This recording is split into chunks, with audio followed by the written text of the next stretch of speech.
In 1994, deep in the Spanish countryside, a young girl named Ofelia and her pregnant mother, Carmen, are traveling to meet her new stepfather, a cruel and calculated military officer named Captain Vidal. The Spanish Civil War is over, but resistance fighters still hide in the woods, and Vidal has made it his mission to crush them.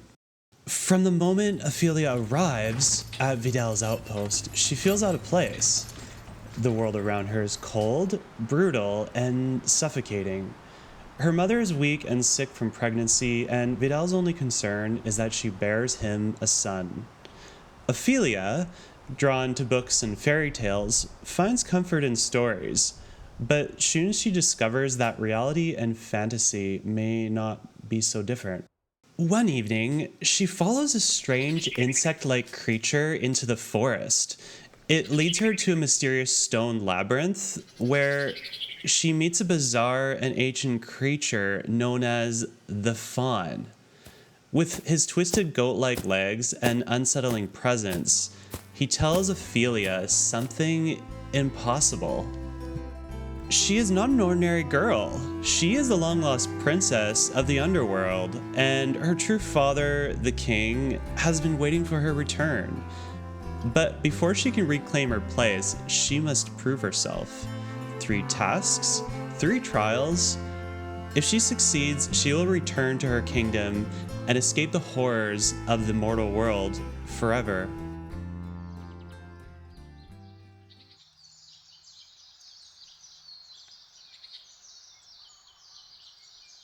The Faun's first task is simple: retrieve a golden key hid inside a massive ancient tree. But there's a problem.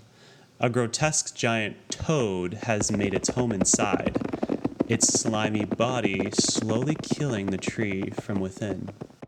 Ofelia, undeterred, crawls inside, pushing through roots and mud past the sickly creature's bloated form.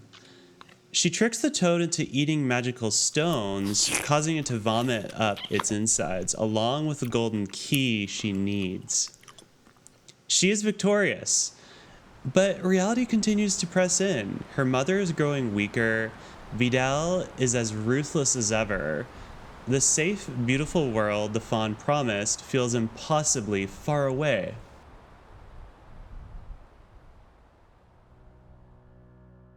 For the second task, the Faun gives Ofelia a piece of chalk and sends her to a hidden banquet hall, but the food is not meant for her.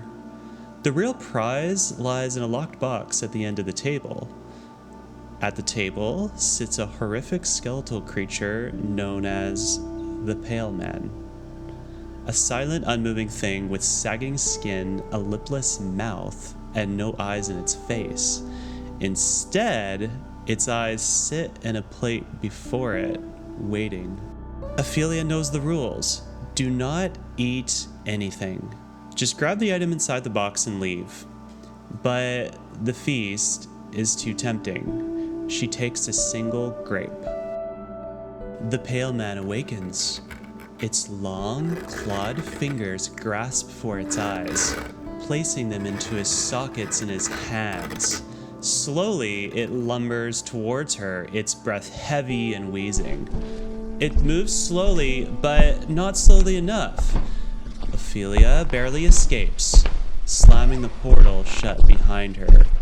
The Faun is furious. She has broken the rules. The princess was not supposed to fail. While Ofelia fights her battles in the labyrinth, the real world around her grows more violent. Vidal is hunting down the rebels with increasing cruelty. Ophelia's mother dies in childbirth, leaving the baby, Vidal's son, behind. The Faun appears again, giving her one final chance. He offers her a final test.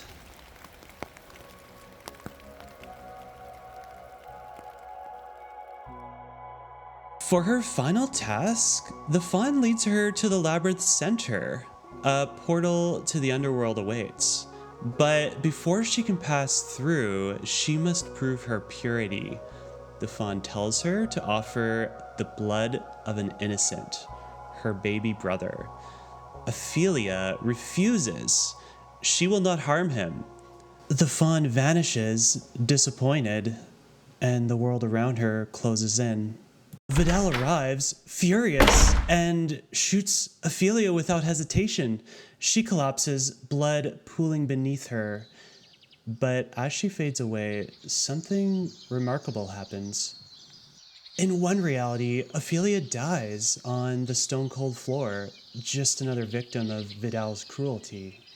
The rebels storm the compound, killing Vidal and rescuing the baby. But in another reality, one that only Ofelia sees, she awakens in a grand golden throne room.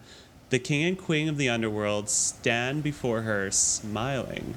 The fawn kneels, pleased with her choice. She has passed the final test. She refused to take an innocent life, proving she is worthy of returning home. She is, and always was, Princess Moana. The fawn welcomes her back.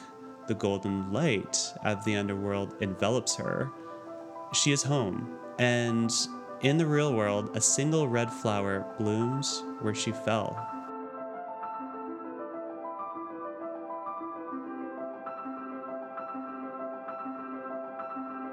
Was it real? Or was it just a child's way of escaping the horrors of war? That's the beauty of Pan's Labyrinth. It never tells us for sure. Ophelia's journey could be a true fairy tale, a hidden world just beyond our own, or it could be the imagination of a dying girl finding comfort in the story she loved. Either way, she found peace, and in the end, perhaps that's all that matters.